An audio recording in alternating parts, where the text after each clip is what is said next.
Hello. Good to see you. Alright there, Revenants, welcome back to Code Vein, and a kind of a special video here for Demondre and his favorite weapon, as it is the Argent Wolf Blade. Checking your And equipment. kind of the first point of note about the Argent Wolf Blade is that this thing is, it says slash and crush, but in reality, all of the normal attacks that you're really going to be doing are all crush damage. So it's one of two one-handed weapons, the other being the pipe, that is a crush weapon here. In the one-handed regime of weapons here, and all the others are slash across the board.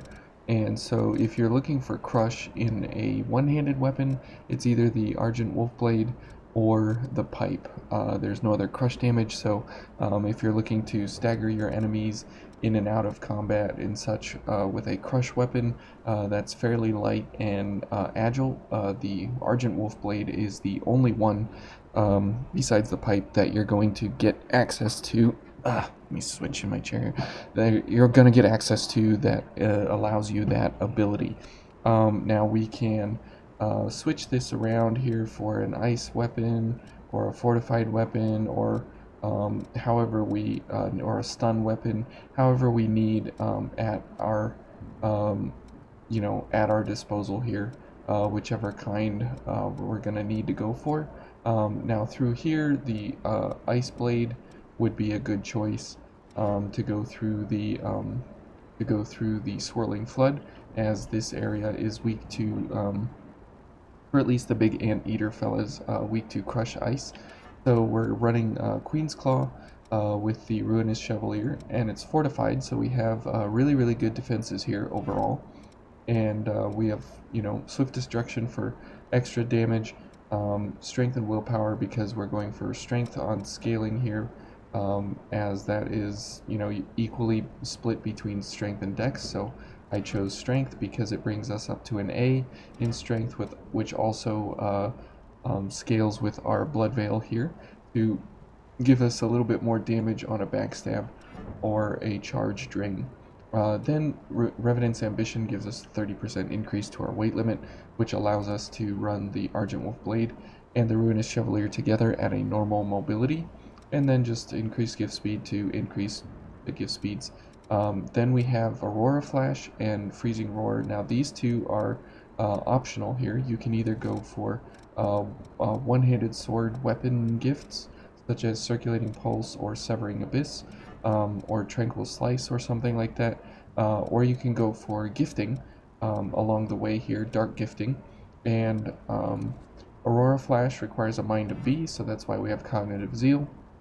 As long as Cognitive Zeal is active, it has a pretty short cooldown, and it only costs 4 ichor, and you can use it kind of whenever you need to, and it doesn't cost a lot either. Then Hasten to bring us up to quick mobility, Bloodsucking Blades because it almost doubles our ichor consumption, and Gift Prowess, just to actually use all these things faster. Now, Modest Offering, this can be switched out if you're running solo for something like Lightning Weapon or Adrenaline or some other weapon damage set, or Gift Extension, or whatever you need. It's kind of an oddball spot here that you have available. Let me drink some water. And so that fourth slot, you can change this to whatever your needs will be. And then Frost Weapon, just to give yourself that elemental option there. So if we go for an ice version through here, you'll whoops, where are we going? You'll notice that versus the big fellas, the big chunky boys, we will not do so well versus them, but versus everyone else, we will have pretty much no problem whatever we do. And you'll notice that because this is a crush weapon, as this guy stands up here, if we go for a bunch of attacks, it will stagger him. There's one. There's another one. So you see that it has, because it's running crush all over, it allows you a huge amount of stagger potential in between each attack set. So we stopped that guy twice from attacking us because of the crush allowance within the blade here. And if you like gifting as well, this absolutely can do very well as a gifting setup as well. Now you notice there versus the ball, we were able to ruin that pretty quickly and kind of stun lock and stagger it because of the crush that's built into the blade here. Again, it's all because of that crush damage, and being able to have access to that in a one-handed weapon where you're at least normal mobility while being able to take on quick mobility fairly easily is a really great thing. Now versus the slimes, they do have resistance to crush, but you see here the constant stagger, and they can't do anything because we are constantly giving out that crush damage. So this guy's peeking behind the wall here, and we can hit that.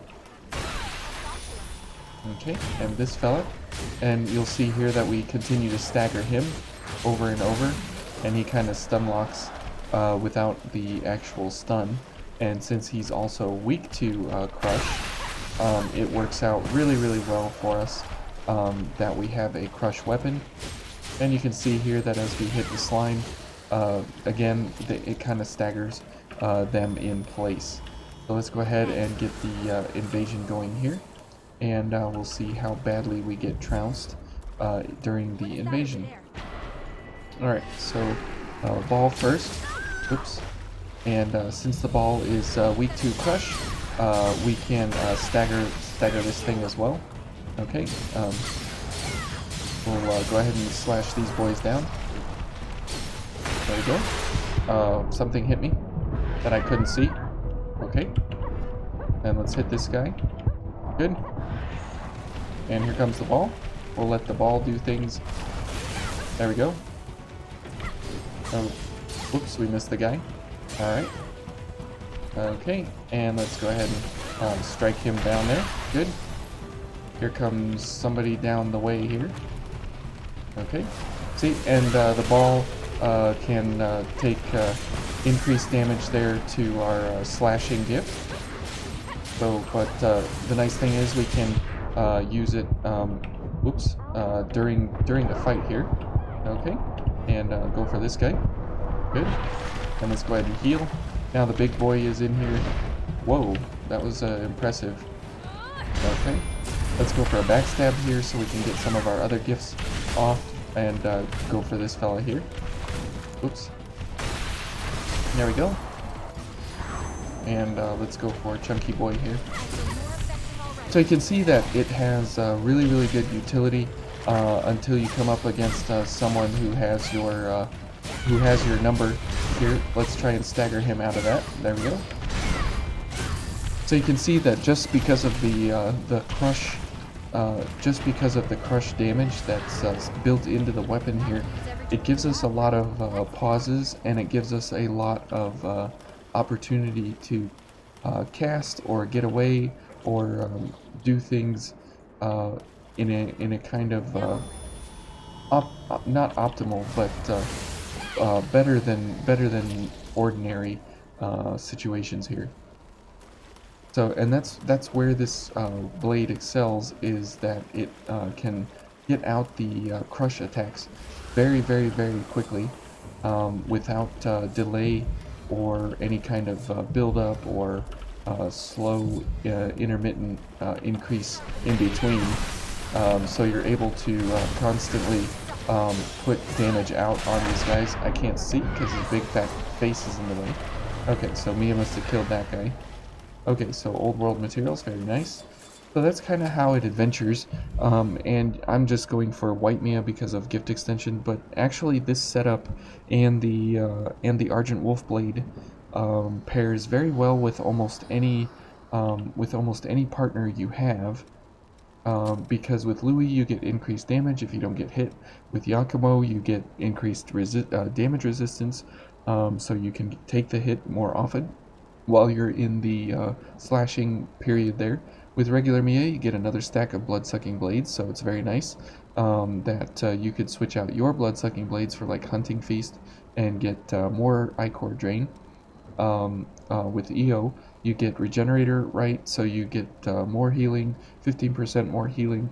With Jack, you get more stamina, so you can apply the slashes from your blade more often and more of them, so you can stagger the enemy more, yielding more damage in the long run. And with Eva, you get another gift accelerator, so you're able to apply your Aurora Flash or Freezing Roar even faster, or the other gifts as well. And with White Mia, you get gift extension, so you get 50% more time duration on everything. So, I mean, any one of these people are really, really, really good to pick and go for. So if we go for somebody like Louis, I think it's alternate 1, he's in his white. Yeah. So the Ice Queen and Louis looking good here together. Very nice shot there of the two of them. Okay, and if we try it against a boss here who is very annoying and can apply slow to kind of negate what our build is and everything. Hopefully we don't get hit during the fight. That's kind of the MO of this, so let's see how it goes. And remember, because it's crush damage, it will allow us to stagger her more often. Okay. And we'll go for an attack there. There we go. And she's already down. Good. Okay. So we'll get some extra attacks here to build up Ichor. Okay. And we can hit her during that transition there. Good. Let's go for ice for Louis and I. Okay. And you can see that the crush damage there is definitely helped to stagger her. There we go. Okay. Oh, come on. I got so excited there that we were gonna get through it, but yeah, but because of the crush damage coming out of the sword, we're able to apply a whole lot of crush damage all the time, and we're able to kind of choose at will almost when we stagger someone. So if we go for like Yakumo or somebody different, you can see that, I mean, it has synergy with almost every single partner. So if you don't like partners, you know, that's completely fine. But here going for this set, it's really, really good, especially in this area here, because of the crush damage that it yields. So versus a lot of enemies, it is a real problem because most of the folks are strong to crush damage. Okay.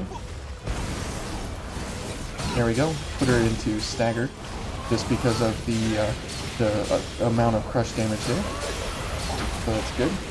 And good that she's in a corner here. So let's go ahead and, oops, let's go back up and go for Freezing Roar. Okay. And we'll go for ice. Ooh. Okay. And go for some more crush here. Okay. Ouch. Okay. And more crush. Whoa. That was wild. She actually did the slide attack very, very quickly there. But there are very few bosses through the game that are particularly good with crush, and this is kind of one of them here. That I guess we can go for EO, since she has a nice white outfit as well, and we'll continue our efforts here. But the crush damage that comes out of the sword is really useful for a whole lot of things. But just the fact that it is a one-handed weapon, and it can be paired kind of this easily into a build here. It's really nice that you can have access to that easily and quickly. Okay, and then she should go into stagger here. There we go. There we go. And because Aurora Flash has such a fast recovery time, it makes for a really good gift. Okay, didn't quite stagger her out of it, but that's okay. Alright, good. Ouch. Okay. Ouch. Okay, let's heal, I guess. And let's heal. And let's go for a crush. Oh, nope. Bad timing. Alright. And we'll go for some... Oops. No. Back up. Ouch. I'm dead, and I'm slowed, and it's all bad. Oh, poor Eo. But but just because of the fact that you know, we're dying a lot doesn't have anything to do with the actual blade itself. It has everything to do with you know, operator error here. But you can see that if you're able to pair up here for yeah, Eo, for each of the damage sets that the enemy has. You know, you can even pair up here with lightning as well, and go for some extra damage on her here. Okay. The only problem, right, is that you gotta be in close and personal. There we go. And now we can get a little bit more damage here. There we go. There we go. Alright, so that was and you can see that the first phase can just disappear basically from your plate here. It's just the second phase here that you know, with her slides and her extra damage sets, that she takes you know, all this extra crazy here. There we go. Oh, whoa. Okay, and that's part of the crazy there. Good. There we go, we get her into stagger here. There we go. And she should go down into stagger. Good. And we'll hit her with a... There we go. Oh. Okay. There we go. So yeah, a little bit of extra damage out of lightning weapon there. And she goes down, but not too bad overall. But it's just really good that you can have access to crush damage to continually stagger to stagger the enemy. Now, there are other places where, you know, that could be useful. The big purple and red guys, even though they have a plus 10% resistance to crush, you wouldn't think that this sword would be doing crush, and so once it does crush, that's kind of a problem, because you know, like I said, crush is a kind of big resistance across the board. But if we go for ice and blood, it kind of offsets you know, all the problems here, and that's where this setup really excels, is in the adventuring sets.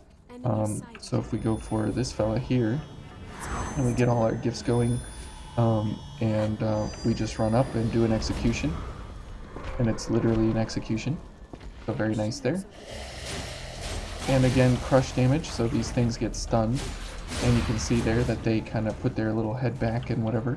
Okay, and this fella, you can see the crush resistance that he takes, but because it is crush damage, he does get staggered to the attacks there, so that's very nice. And that is where, like I said, the bulk of the power of this comes from, is the fact that when you're adventuring here, you're able to put out a huge amount of damage quickly and easily. And if you go for the Drain version, the Devour version, ouch, okay, you can get back a whole lot of Ichor very, very quickly. And you saw there that we only hit the guy like 2 or 3 times or something. Whoops. And he staggered off of those hits. You know, again, you got to be up close and you got to be really in the enemy's face when you're using this to initiate that stagger potential. And one of the bosses that this is very, very poor against is obviously the Gilded Hunter, just because of the fact that it's crush damage and he has big resistance to crush. But if we go against, you know, like these big red fellas over here, let's go for some of this here, just so we can say we go for it. There we go. And remember, we have ice and crush, and yeah, we can do really, really big amounts of big amounts of damage to these folks. Just because we have ice and blood now paired up all at the same time. Okay, so we can hit her, good, and we can hit her, good, and that's those two. So if you're adventuring and you're stacking up against certain enemies and such, and you can see there with the Devour version, we have a huge amount of Ichor recovery compared to what we had before. Old world materials, how nice. Because you can stack up the elements on a lot of these enemies very, very well and very, very effectively, it works out really, really well in the end. And because we're with EO, we get a little more, we get 15% more health back on our regens there, so we're able to keep ourselves nice and healthy.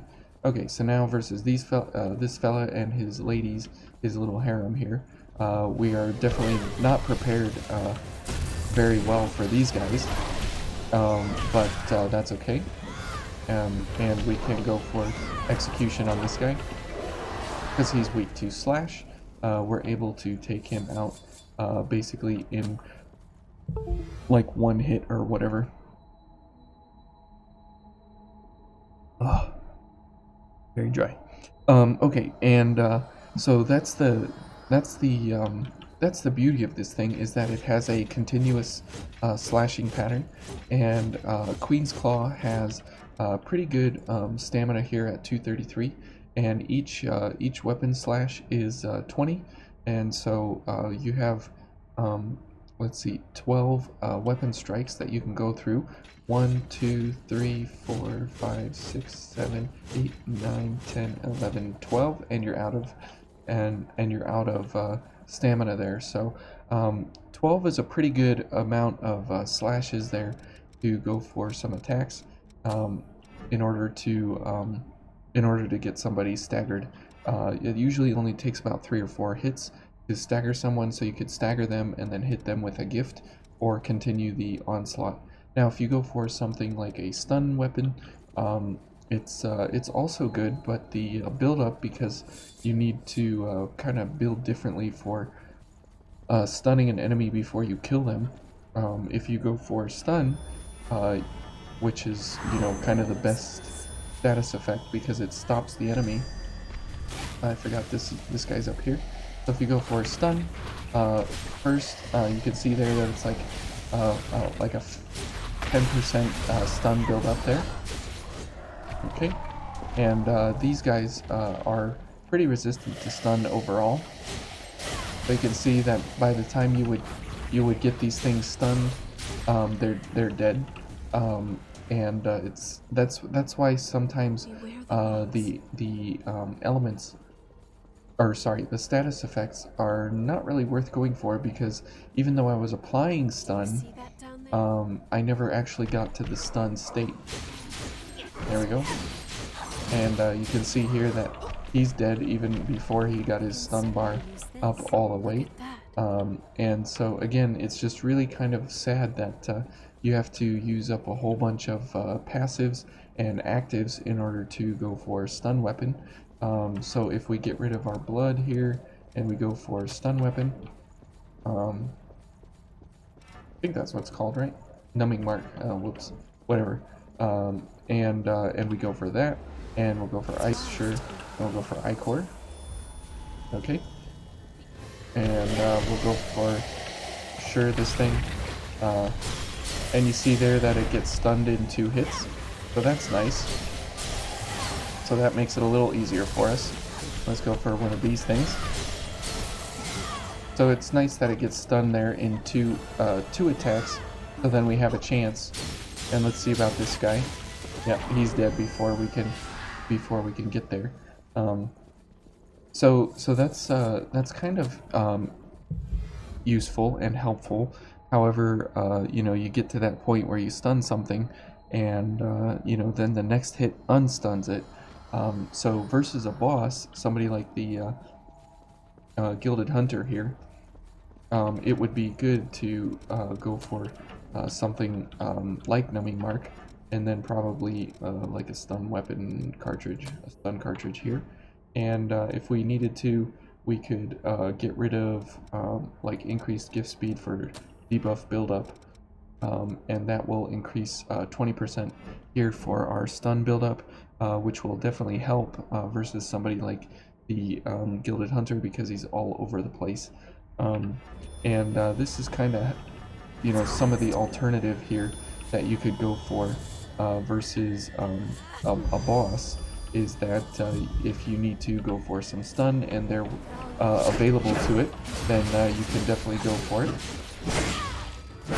But you can see there that we're still not built up on him. Okay.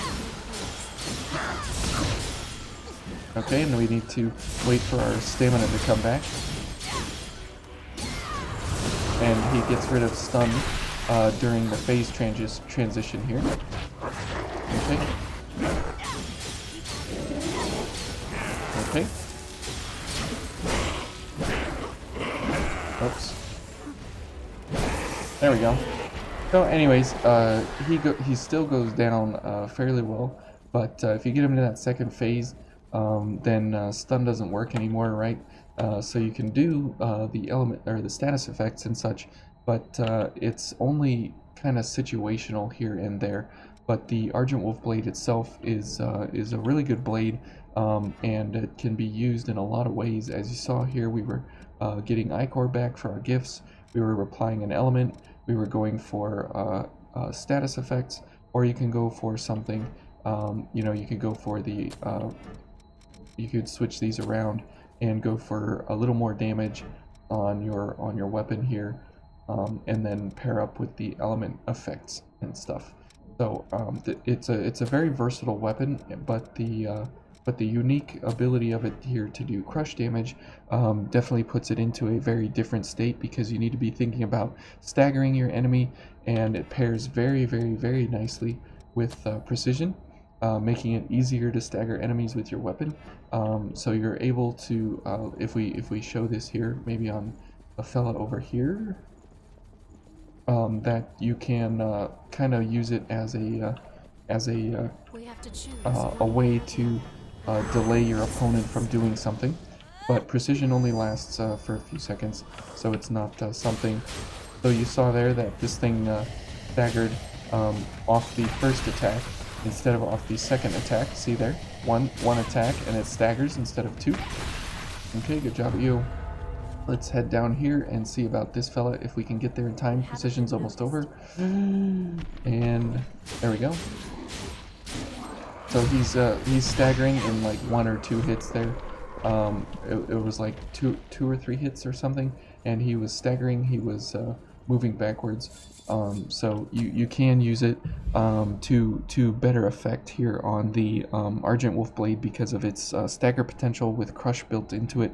And then something, I mean, it has use all over the place, but you need to be thinking about it as a staggering weapon rather than a damage weapon, as a pause to the enemy to do something in between the staggers. So hit him a couple times, watch for the stagger, and then hit him with a big freezing roar or something like that. in order to make sure that you're applying the most damage in between each setup there. But it's a very versatile weapon, very awesome, very cool that it is pretty unique in how it has that stagger potential built into it. So Demondre, I hope this you know, and you enjoyed this, and that you learned something about the Argent Wolf Blade as well, that how to kind of pair it up here. So if you enjoyed, great. If you didn't, sorry. But this was kind of my take on the Argent Wolf Blade. So, all right, everyone. We'll see you in the next one.